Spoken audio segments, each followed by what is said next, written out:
Good morning. In the last two lectures, we have been discussing the wave equation and its solution. We started the discussion using an elastic rod as an example.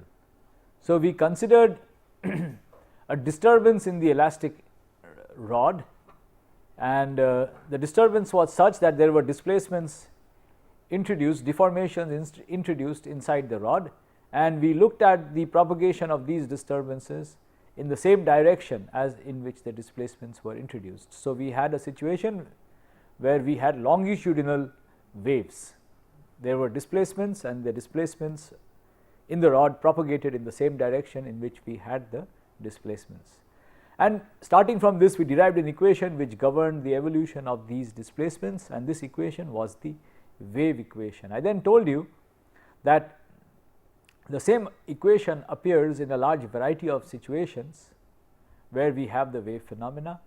So, if you consider a stretched string and pluck it and look at the evolution of the disturbance, again it is governed by the same wave equation, the main difference being that we now have a transverse wave. The displacement, the disturbance is perpendicular to the direction in which the wave is moving around. The same wave equation also applies for electromagnetic waves, where we have disturbances in the electric and magnetic field. And in the last class, we discussed how to work out solutions for the wave equation. So, we considered two specific situations. The first one was plane waves, where we had a planar symmetry, and the second situation that we discussed, we had spherical waves where we had a spherically symmetric situation. Now, today let us first start off by discussing a few problems related to solutions of the wave equation. So, the first problem that we are going to discuss is the problem is given over here. So, you have a displacement xi at the time t equal to 0, at the time t equal to 0. So, this is at the time t equal to 0, the displacement xi, the disturbance xi, is given by this function 4 divided by 4 plus x square. And the problem is the question is that we have to first draw this function. So, draw the disturbance, the form of the disturbance as a function of x at the time t equal to 0. So, let us draw this function. It is very important to be able to draw functions. It is also equally important to be able to guess a functional form for a graph. So, if you see a graph, it is also important to be able to guess the functional form, and this intuition develops after you have drawn a large number of functions. So, let us draw this function.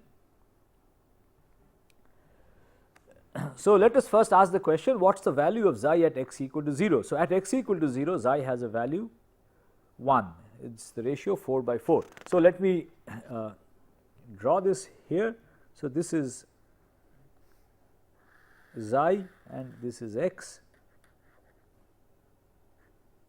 and at x equal to 0, xi has the value 1. That is the value at x equal to 0.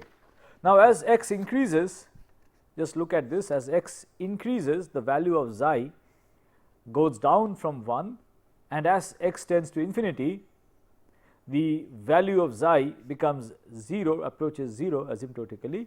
So, this function xi has a maxima at x equal to 0, and then the value falls off at as you go further and further away. So, the graph looks like this. It falls off as 1 by x squared as you go further. So, graph looks something like this. So, this is xi at t equal to 0. That is the first part of the problem.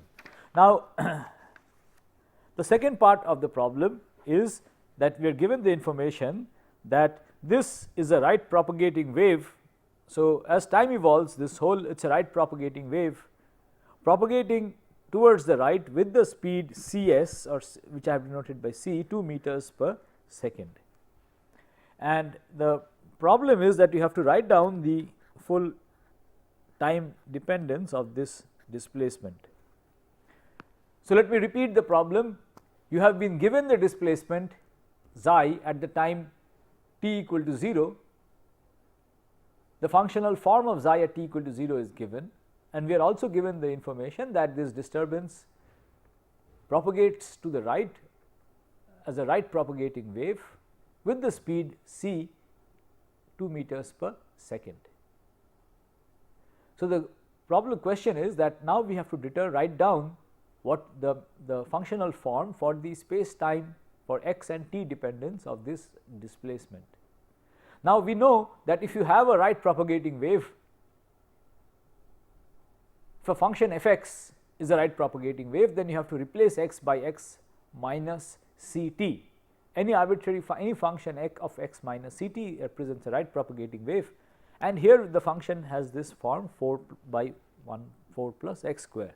So, it is quite straightforward that the right propagating wave, if this function is a right propagates to the right with the speed c, then the wave is given by this expression. This will be 2 t square. So, this is the full time dependence of the displacement if it is a right propagating wave. Right propagating wave means that you have to replace x by x minus c t, and c, the speed of sound, now has a value, the speed of elastic whatever it be, the phase velocity now has a value 2 meters per second. So, once you replace that, you have the right propagating wave. Finally, the third part of the problem is that we have been asked to draw the displacement. This is at t equal to 0, we have been asked to draw the displacement at t equal to 3 seconds. So, what will happen after 3 seconds is that the whole displacement pattern would have shifted to the right by Cs or c, which is c into t, which is in this case it would have shifted by 6 meters, because the speed is, the phase velocity of the wave is 2 meters per second, and you are interested in the wave in the disturbance pattern after 3 seconds. So, the whole thing would have shifted by 6 meters, and this is what the pattern is going to look like. The whole thing would have shifted here by 6 meters. So, the whole thing is shifted. This displacement is 6 meters. The whole pattern has shifted. So, I can draw it for you again over here. It has shifted like this. The whole pattern has shifted by, it was originally centered here, it has the center has shifted, so has every point, and it has shifted by 6 meters. Okay. So, that is the first problem which I wish to discuss. Now, let me take up the next problem. The next problem is as follows. We have 4 different functions, 4 different functional forms for the displacement xi, and the question is, do these represent travelling waves?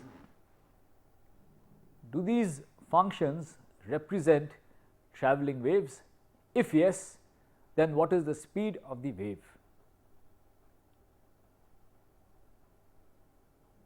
So, how do you decide if a function represents a function of position and time, if it represents, does it represent a travelling wave? In the last class, we have seen that you have 2 kinds of travelling waves. You have a right travelling wave and a left travelling wave.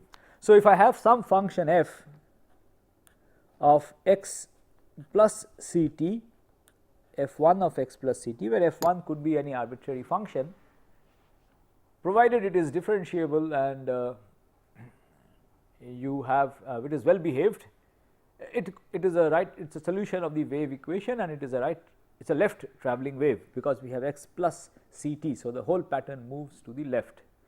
This is a left travelling wave and it is a travelling wave solution, And if you have another function, any arbitrary function for that matter, of x minus c t, this represents a right travelling wave. The function should be differentiable and it should be well behaved. That is the only condition. Then it will be a solution of the wave equation and it represents a right travelling wave. So, what we have to see is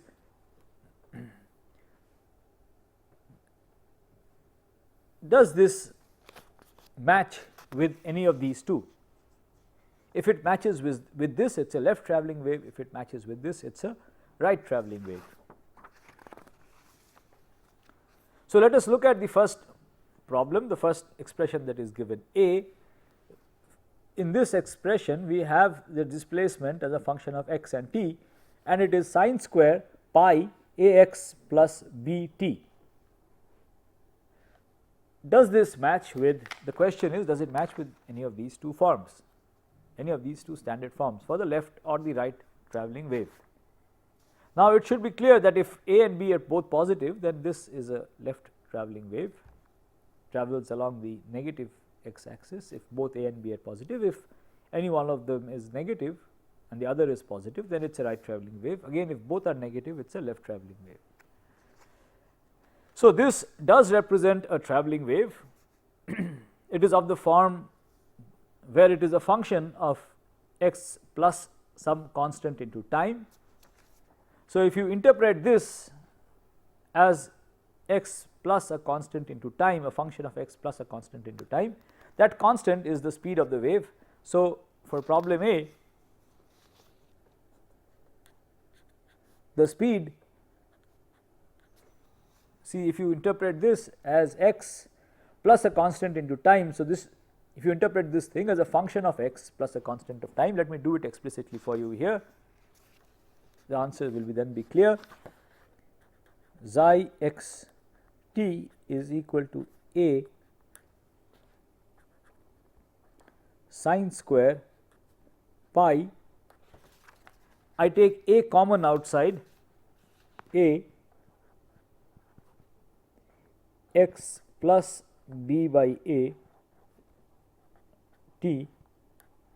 So, this is the same function as the one which we have been given, and you see that this is of the form where it is a function of x plus the speed of the wave into t, where you can easily identify what Cs is. Cs is the ratio of the constants b by a.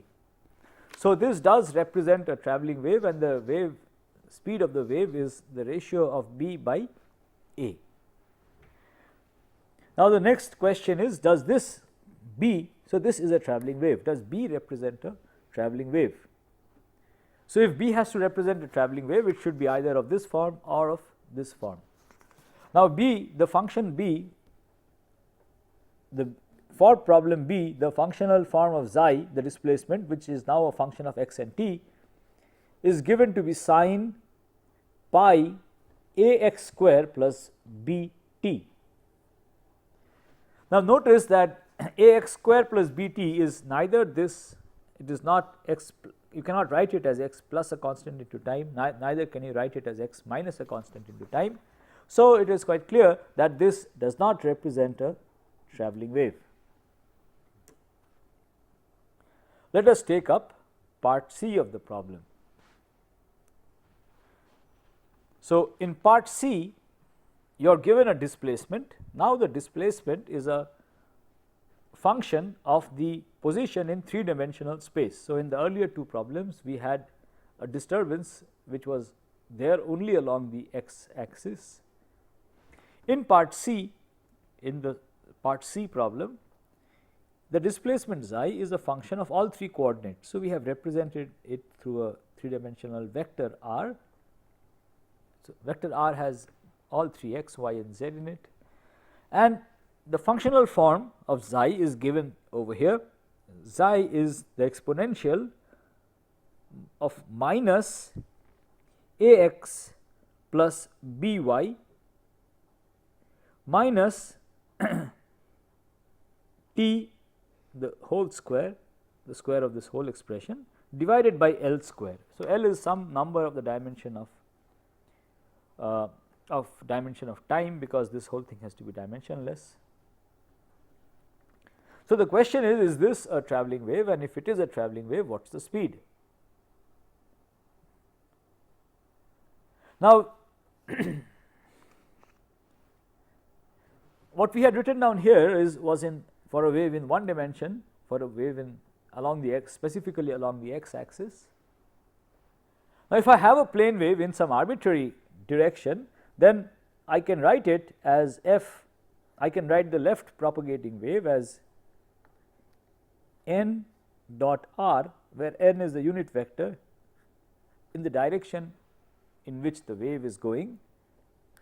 So, this represents a wave propagating along the direction n, and this represents a wave propagating along the direction minus n. As time increases, the wave goes forward along this direction, this wave, and this represents a wave which goes along minus n direction as time increases. So, this is how you would represent a plane wave in any arbitrary direction. Here n is the direction of the plane wave, which in this case is along the x axis. So, n would be just the unit vector along the x axis. Now, can you write this in this way? If you can, then it is a travelling wave, it is a travelling plane wave actually then. So, the question is, can you write this in that form? Just look at it for a few minutes and it will be clear whether this can be done or not.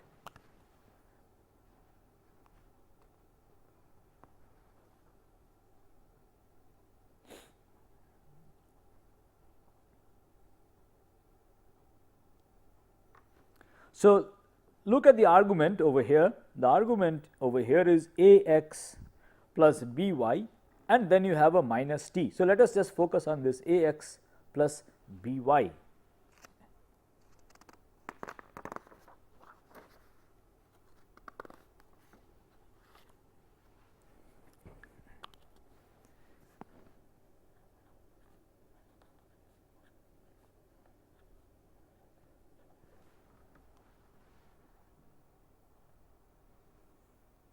So, we can write this as the square root of a square plus b square into the unit vector n dot r, where n, the unit vector n, is a into the unit vector I along the x axis plus b into the unit vector j along the y axis divided by a square plus b square. So, you can, it is quite straightforward to check that this is a unit vector, because if I take the length of this n dot n, I will get a square plus b square divided by a square plus b square, which is 1. So, this is indeed a unit vector, and n dot r into this number is indeed equal to this. So, we have been able to write this as a number into a unit vector dot r. So, we can write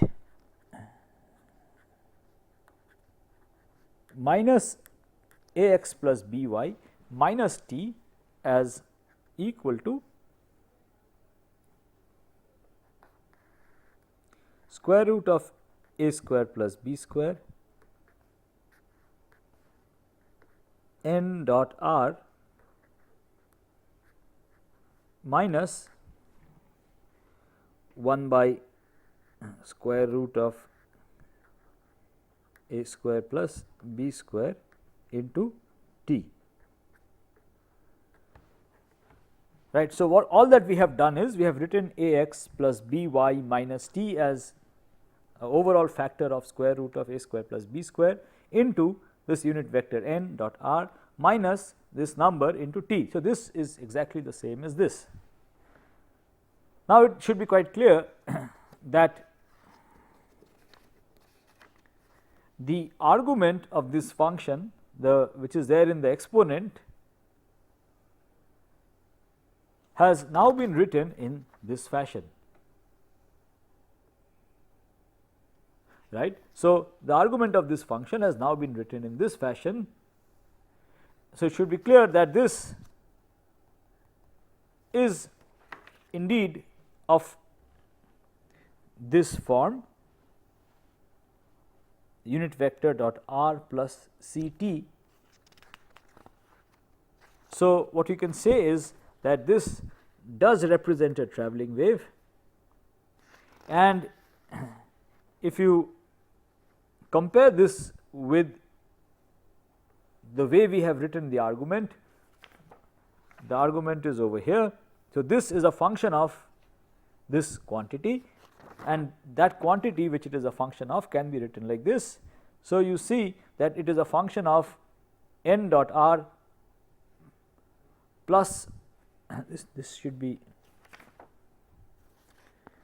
this is minus. So, this is okay. So, we have, so this represents this kind of a wave, this represents this kind of a wave, and by just comparing this expression with this expression, you can identify that the speed of the wave is 1 by a square plus b square. So, let me recapitulate what we have learned. We learned that this does represent a travelling wave. It represents a wave travelling along this unit vector, and the speed of the wave is square root of a square plus b square, where a and b are the two constants which appear over here. Okay. Let me now take up the fourth problem. The fourth problem is again one dimensional. The displacement xi is a function of x alone and only one spatial variable x and time, and the functional form of xi is given over here. If xi is to represent xi, this functional form for xi xt is to represent a travelling wave, it should be either a function of x plus ct or x minus ct. The function that we have over here is sine pi, then we have ax square plus b, this should be t square, sorry, bt square plus 2 square root of ab x t. Question is it of the form where it is a function of x plus ct or x minus ct? Now, you can simplify this. To address this question, we simplify this expression a little bit. So, this is the expression that we start with, and we can simplify it a little bit. So, xi x t can be written as sine pi, and notice that this whole thing over here is the whole square of square root of ax plus square root of b t.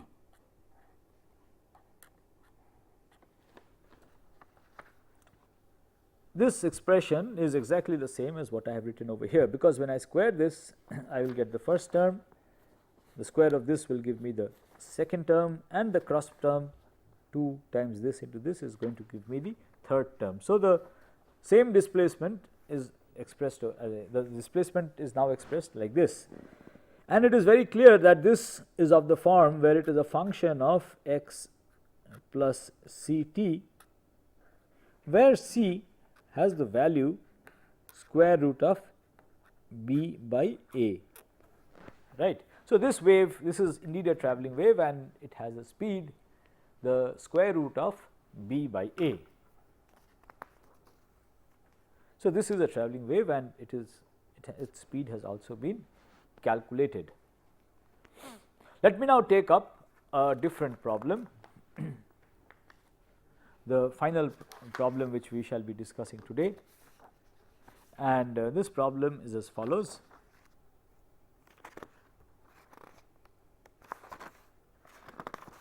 So, in this final problem that we are going to discuss, we have a disturbance in a steel rod. The steel rod, the length of the steel rod is aligned with the x axis. So, the displacement, the disturbance varies along the x axis and it evolves with time. And the functional form of the displacement of the disturbance is given over here. Xi represents the disturbance, which is a displacement in the same direction, x along the x direction. Xi as a function of xt is a e to the power minus x minus cst whole square divided by L square. So, e to the power minus x minus cs into t whole square divided by L square. And a, the magnitude of the displacement, is given to be 10 to the power minus 4 meters. L over here, which has dimension length, is given to be 1 meter. So, the first problem, the first question that is asked is as follows: where is the displacement maximum at the time t equal to 10 to the power minus 3? So, the first question that is asked is, at the time t equal to 10 to the power minus 3, where is this displacement maximum? At what value of x is the displacement maximum at the time t equal to 10 to the power minus 3 seconds? Now, let us just look at this function.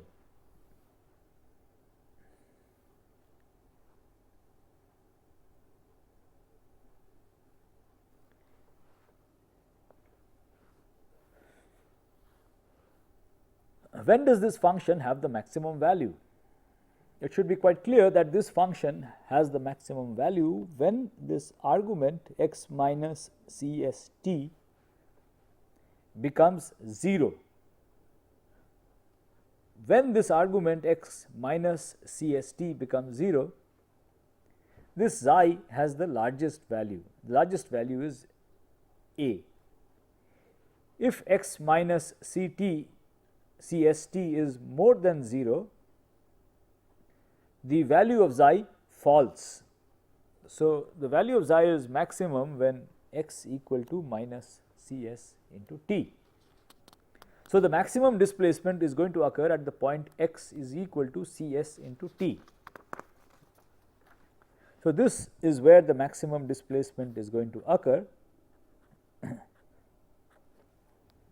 So, for this, to determine this position at t equal to 10 to the power minus 3 seconds at 1 millisecond at the time equal to 1 millisecond, to determine the point where the maximum displacement is going to occur, we need the value of the speed of sound. And we know that the speed of this wave, the phase velocity of this wave, this elastic wave in the solid, is the square root of the Young's modulus divided by the density. And for this particular solid, the steel rod, the Young's modulus has a value 2 into 10 to the power 11 newtons per meter. So, this is 2 into 10 to the power 11 divided by the density of steel is 8000 kgs per meter cube. So, this has to be divided by 8 into 10 to the power 3, and then I have to take the square root of this. So, 2 and 8, what I have left is 1 by 4, the square root of 1 by 4 is half, and 10 to the power 11 divided by 10 to the power 3. So, what we have is 10 to the power 8, and the square root of 10 to the power 8 is 10 to the power 4, which gives us 5000, and we are working in the meters SI units. So, this is 5000 meters per second. This was kg per meter cube, this was newtons per meter. So, finally, the speed of that elastic wave inside the steel rod is 5000 meters per second. Just to remind you, the speed of sound in air is few hundred meters per second, around 300 meters per second. So, the disturbance in the steel, which is equivalent to sound propagating in steel, propagates at a much faster speed. It propagates at the speed 5000 meters per second, right. So, sound propagates, this disturbance, elastic disturbance propagates at a speed which is much faster inside the steel, much faster than sound propagates in air.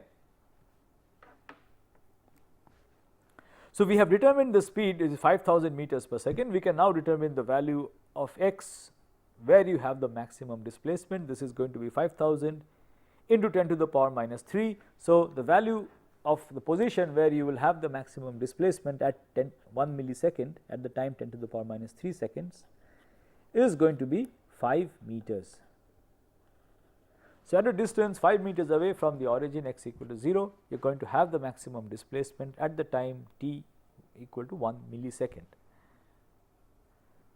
The second part of this problem, part B,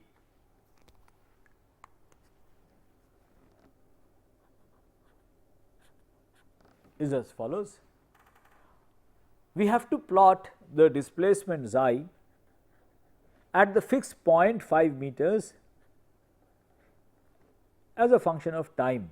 So, at the fixed point, fixed position x equal to 5 meters, we would like to determine the behavior of the displacement as a function of time. So, the displacement, we are told that the displacement has this functional form.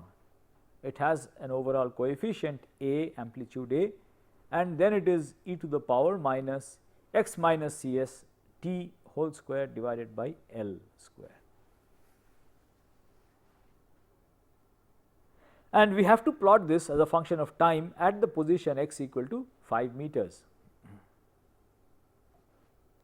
So, let us ask the question, at what point, at what instant of time is the displacement going to be maximum at x equal to 5 meters.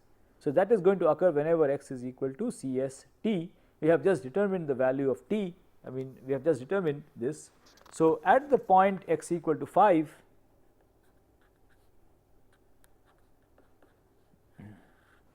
the displacement is going to be maximum, I will call this t maximum, at 10 to the power minus 3 seconds. The displacement is going to be maximum when this argument is 0, x we are told to look at the point x equal to 5, and we have already found out that the displacement is going to be maximum, this argument is going to become 0 when t is equal to 1 millisecond. So, we already know this. Now, we want to plot this xi as a function of time. So, let me write any arbitrary time instant as the difference from the time instant when the displacement is maximum. So, this t maximum refers to 1 millisecond.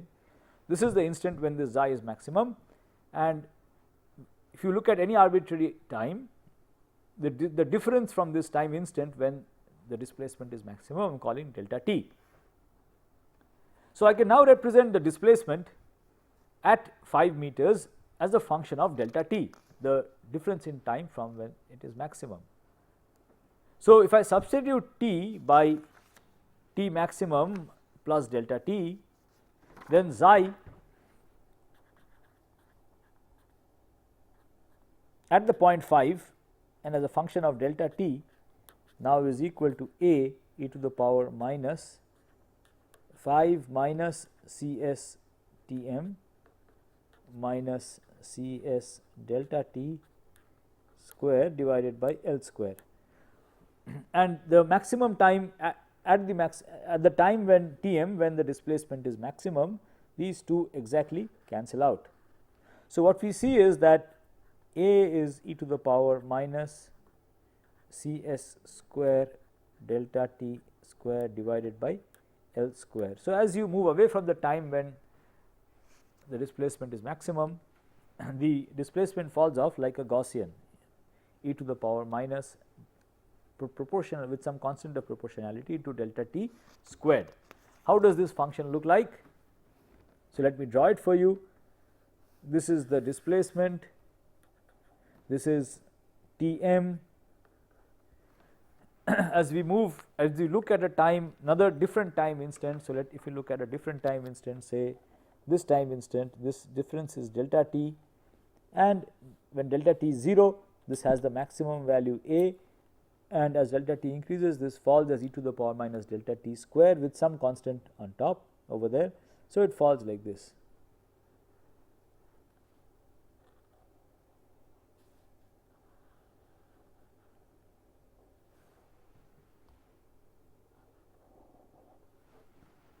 So, that is the displacement as a function of time at the point x equal to 5. To make sure we have really understood everything, how would the displacement as a look as a function of time at the point x equal to 6? The point is that you would get exactly the same functional dependence, except for the fact that everything would have shifted by Cs.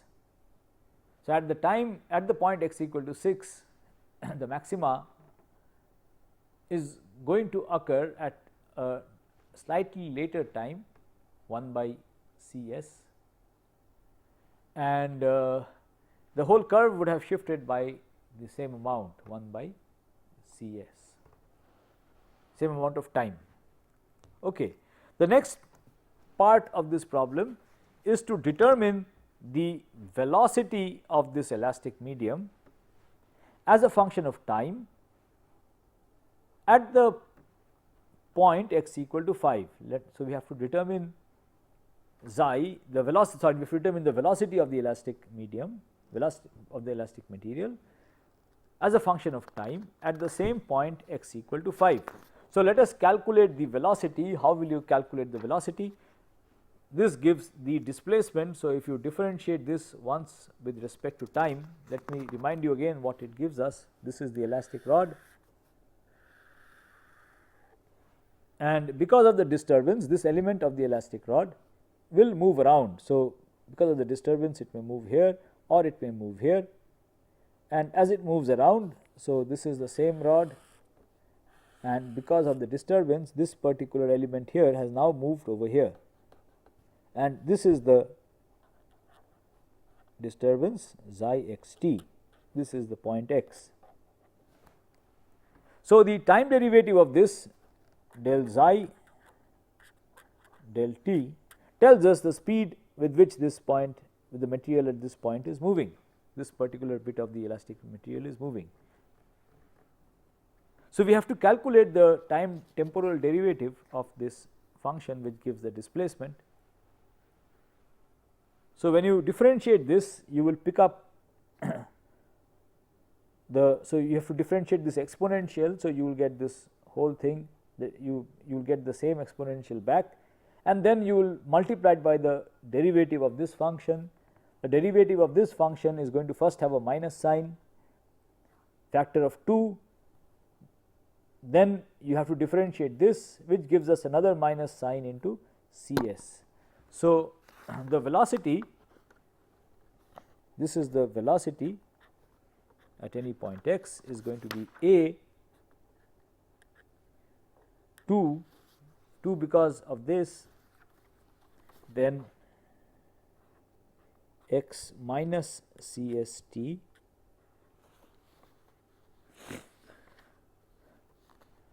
x minus Cst into this minus sign over here, and then when I differentiate this, I will get another minus sign into Cs, this divided by L squared into xi into e to the power minus x minus Cst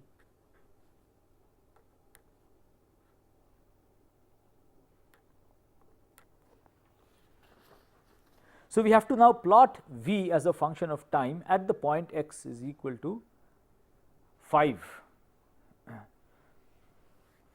Now, so we have to focus at the point where x is equal to 5. Now, the point to note is this, that when t is equal to Tm, that is the time instant when the displacement is maximum, the velocity is exactly this argument becomes 0. So, the velocity is 0. When t is less than Tm, the time instant when the displacement is maximum, t is less than Tm. So, this argument is positive, the velocity is positive. When t is more than Tm, the velocity, this is more than this. So, the velocity is negative, right. So, we see that the velocity is positive at all times before the displacement reaches its maxima, and then it becomes negative. So, this is very easy to interpret. This is the, we are looking at this particular element of the elastic medium. It moves, after some time it moves here, and then the motion will, at an even later time it may have moved further away, and then at some instant it will reach the maximum displacement, and then it will move back. So, the velocity is positive until the maximum displacement is reached. At the maximum displacement, the velocity is 0, that is how the maxima is defined, and then the velocity becomes negative. So, this is what you also see here. If you plot this curve, I will request you to sit down and put in the values and actually plot it. Right now, I will just plot it schematically, and it looks like this.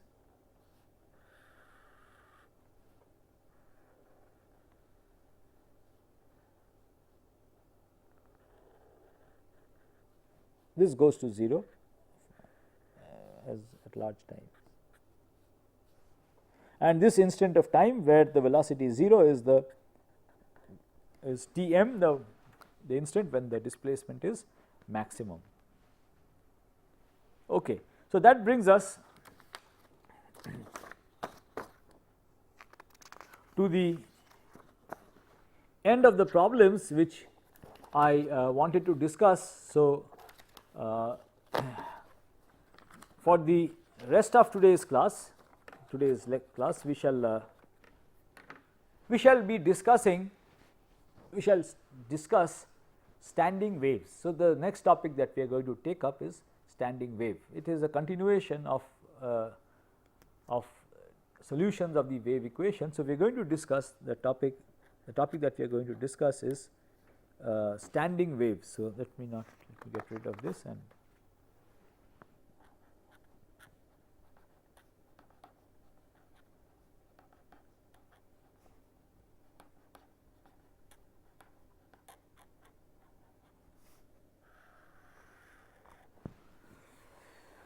so, the situation that we are going to consider is as follows. We have a we will discuss it standing waves in the context of a stretched string. So, we have a stretched string which I show over here, and the string is attached at two endpoints. So, this is one endpoint and this is the other endpoint.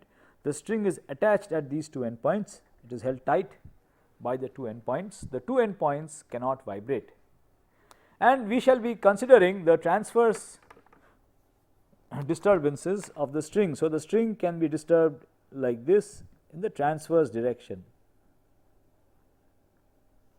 This displacement in the transverse direction could vary with x, this is x, and it could also vary with time. So, we are interested in the vibrations of this string. The string has a length L,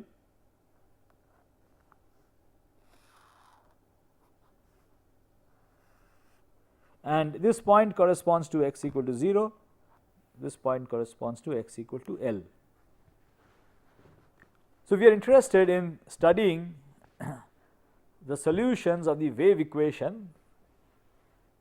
So, these displacements are governed by the same wave equation which we have been studying all along.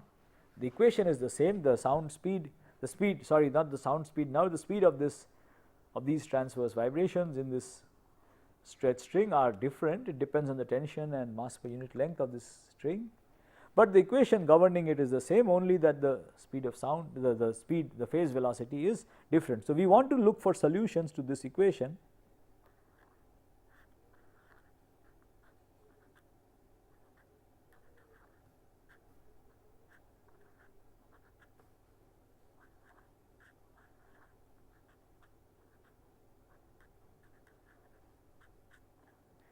So, the transverse displacement disturbances in this string satisfy this equation. Xi represents the transverse disturbance.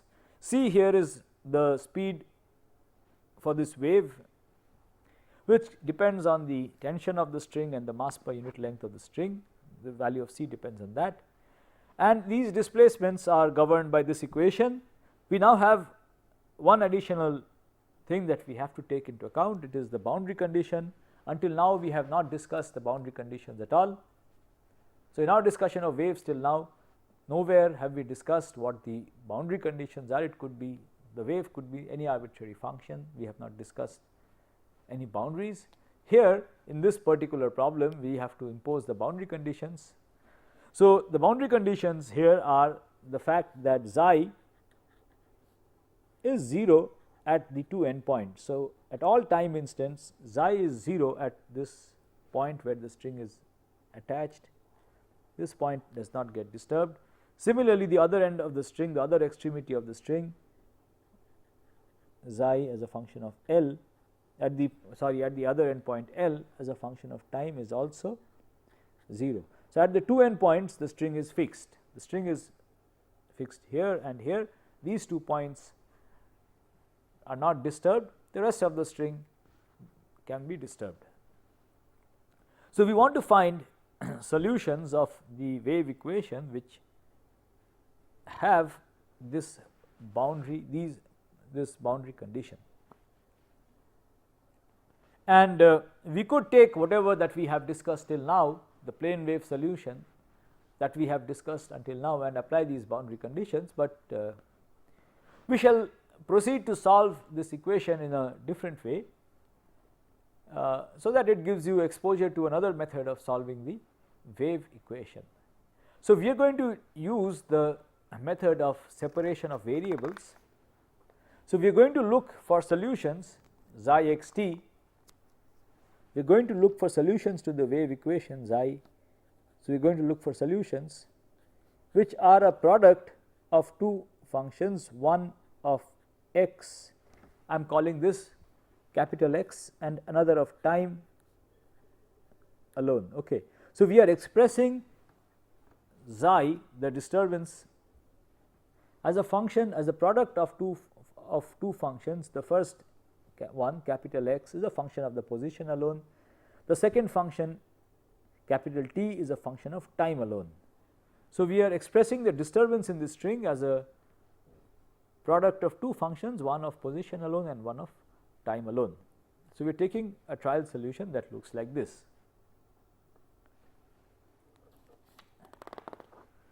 So, if you take such a trial solution and put it in the wave equation, what do you get?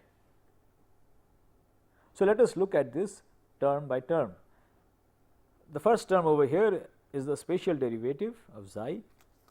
So, when you differentiate xi with respect to x, if xi has this form, you now have only derivatives of this function. Derivative with respect to x does not affect this function at all, and for this function the derivative with respect to x is an ordinary derivative. There is no need to talk about a partial derivative anymore, because it is the derivative of a function of only one variable. So, the term the first term over here becomes t into the derivative, ordinary derivative with respect to x of this function x, which is a function of x alone. And similarly,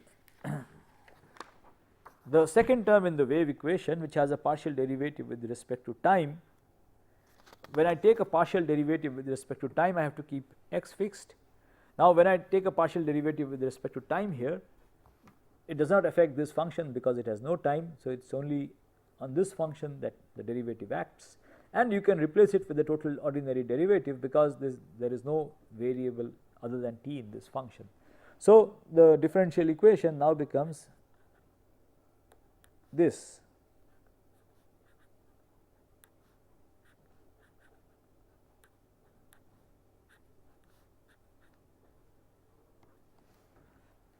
So, the partial differential equation that we had started out with, if you write the take a trial solution which you write as a product of a function of x and a function of t, the equation now becomes this, and we can divide this equation throughout by x t. So, I am going to divide it by xi, which is x into t. I am going to also divide this by xi, which is x t. So, I have divided this whole equation by xi, which is t into x, and if I divide this by xi, then we see that the term t cancels out from this. So, this the time dependence cancels out from this, and the term x over here cancels out from this. So, the equation that we are left with, let me write it down over here. So, this what we have is only these two terms over here on the left hand side. So, the equation that we are left with is 1 by x d square x dx square is equal to 1 by c square 1 by t d square t d t square.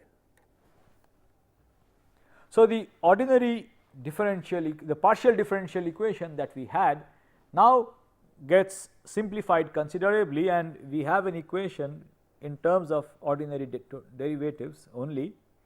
On the left hand side, we have the partial differential equation essentially now gets converted into this, under the assumption that the solution is a product of two different functions, one of x alone and one of t alone. The partial differential equation gets simplified to this. The term on the left is a function of x alone, and the term on the right is a function of t alone. Now, here we have a function of x and here we have a function of time. I can vary x arbitrarily, I can vary time arbitrarily, but still this equality holds. What this tells us is that this has to be equal to each function has to individually be equal to a constant. So, we will call this constant alpha. So, what this tells us that is that this function of x, this function of time, if they have to be equal, they have to be separately equal to a constant, individually equal to a constant, and that constant we are going to call alpha. So, let me stop here for today's lecture, and we will resume our discussion here tomorrow. So, we are going to work out the solutions of this. We will get two different separate differential equations, they are ordinary differential equations. So, let us work out the solutions to these ordinary differential equations in the next class and then impose the boundary conditions.